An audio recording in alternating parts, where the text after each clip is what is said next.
ごめんね。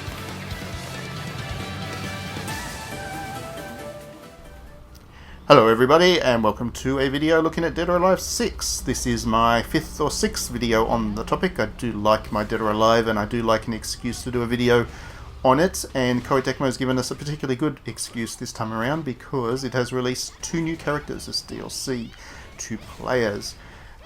If you had the first season pass, that very expensive season pass, then you have these characters unlocked and ready to go.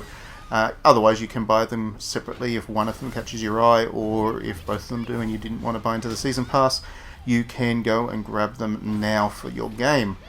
These 2 characters come to us from SNK. They're not Dead or Alive original characters, they're from King of Fighters. So they're the first crossover characters in the game as well, and they work really well. I'm going to talk a bit about why I like both of them in this video, but I did want to warn you in advance that the fighting standard of the footage you're going to see in front of you is pretty raw. I do take my time to get the hang of a fighting game's characters when I get to play as a new one, and I'm not really familiar with either of these 2 characters, so it's taken me a while to get into them. The footage that you're seeing is my first attempt with each character, so I actually lose a couple of bouts as well. I apologise for it, it's a bit button mashy, but I'm having fun learning the new characters, and that's the main thing, right? So, let's talk about these 2 new characters. First up is Mai, the huge boobed ninja from King of Fighters. This is the one that you're seeing right here in front of you right now.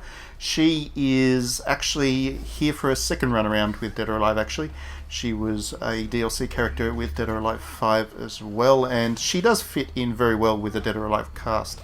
Obviously she's got the chest for it. Her default costume is also very fan-servicey, both in King of Fighters and in this title as well. And she just fits. She's just a very natural fit for a crossover character. So it's no surprise that Koei Tecmo used her last time around, and it's no surprise that she's one of the 2 characters from this DLC set as well. She's actually quite a strong fighter. She's pretty heavy hitting and a little bit slower than I'm used to. I mean, my characters that I use are Mary Rose and Nico and those kinds of characters. So I'm not a big fan of slower characters, and Mai is a little bit on the slow side for me, but she hits pretty hard. She's got good range, she's a very athletic ninja as well, and she's a good match for Kasumi and any of the other ninjas in the game. So she's one that I think a lot of people will enjoy, and I wouldn't be surprised if she's one of the most popular ones in the game going forwards. The other one is making her debut. This is Kula. Kula is the one you're seeing in front of you right now. And she hasn't been in a Dead or Alive game before. She's a complete newcomer, and I must admit at first I was a little bit disappointed that she was the second character, because we didn't actually know who this second character was going to be until it was actually released. Koei Tecmo was out there saying right from the start that there would be 2 SNK characters, and they said that Mai would be one of them, but they didn't tell us who the second one was. And I'd been quietly hoping, or not so quietly really, I've been on Twitter and about it a lot actually, but I've been hoping that it would be Athena. Athena is my favourite character from King of Fighters, and I thought that she would be a good fit for Dead or Alive as well, because she's one of the more fan-servicey characters, or fan-service friendly characters, let's put it that way, from that series. But that was not to be. We got Kula instead, and I'm not as familiar with Kula as a character, and I wasn't sure how I'd get along with her. But after I was playing with her, after about 2 or 3 bouts, I realised why she kind of belonged in this game. She shares Nico's hair colour for a start, that kind of bright blue. And her attacks are also elemental based. So Nico's attacks are full of lightning and sparks and stuff, which is great. And Kula's attacks are full of icy attacks, so lots of freezing and skating, like your ice skating and all that kind of stuff. So she kind of fits thematically with Nico and is a kind of a nice foil for Nico. And she's also a nice foil for Mai herself, because Mai's attacks involve a lot of fire. So to have the kind of fire and ice dichotomy is a nice touch, and I am kind of over my initial disappointment that Athena was not going to be in the game, to be honest. I mean, never say never, but yeah, even if Athena never does come to the game, I am content with Kula being the second SNK character. So both characters also have a full suite of costumes as DLC to help them catch up to the wardrobes of the other characters. Anybody who's been playing Dead or Alive 6 knows that there have been 2 major DLC releases as far as costumes are concerned. One gives a series of wedding dresses and wedding suits for the boys. The other one is a series of pirate costumes, Halloween style pirate costumes, which is a lot of fun as well. Both Kula and Mai have both of those costumes, as well as a couple of bonuses in addition to their standard costumes. So there's plenty there, and as you would have seen from the clip in front of you, they're also quite fan servicey. Kula's skirt in her wedding dress is very short, to say the least, and once she starts kicking, doesn't leave a whole lot to the imagination. Not that I'm complaining about that, but it is what it is, and yes, these characters do fit in with the state of fan services Dead or Alive 6 is concerned as well, which will make fans happy, no doubt.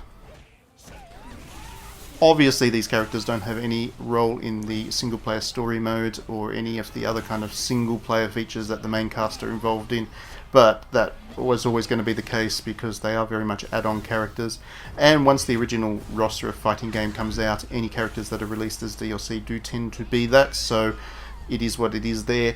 I guess the main thing is, of course, that these characters don't break the game, and while I haven't had a chance to play them that much yet, I don't get the sense that either of them are in any way kind of overbalanced or overpowered or underpowered. And I think Koei Tecmo's done a good job of balancing them into the rest of the roster. They have movesets which are different enough that people get a different look at a different type of fighting style, which is good. Otherwise, they'd just be quite dull retreads of existing characters, and I don't think anybody wants that. I think people want these bonus characters to be original, and they are, and at the same time, while their movesets are different, they don't seem to have any particular advantages or disadvantages which make other characters no longer useful, or they don't kind of walk over any of the other characters. So the balance is maintained, and I guess we'll have to see how that plays out once people really get stuck into it online and in the competitive scene. But as far as I'm concerned, they are fine in the roster, and they add to it rather than take away from it. And like I said, visually they fit in with the rest of the cast as well. Mai's already been in Dead or Alive, so she was always going to fit into this one as well. She's got the right proportions for a female character to be a very standard Dead or Alive style character. Kula's a little bit different because she's not big-chested, but I think after the success of Mary Rose as an addition to the roster in Dead or Alive 5, Koei Tecmo realised that there's also an interest for female characters who aren't necessarily that kind of big-chested type. So this time around we've got Mary Rose and Nico, and now also Kula, which is good. More variety is always a good thing, and people can kind of find their favourite character and really get to the hang of it. I think both of these characters will prove quite popular, and I think people will really enjoy getting to know them in the game. So yes, it's an all-round win for this DLC pack, and well, congratulations to Koei Tecmo for doing it. So thanks you very much for watching this video. Please do back me on Patreon if you enjoy my videos. I'd like to do more of them, etc, etc, etc, and your help really does help me to do that. I hope you enjoyed the video, and we will see you at the next one. It won't be Dead or Alive, no doubt, but I'm sure I'll get a chance to do another Dead or Alive video in the near future. Thanks very much for watching, and we will see you next time.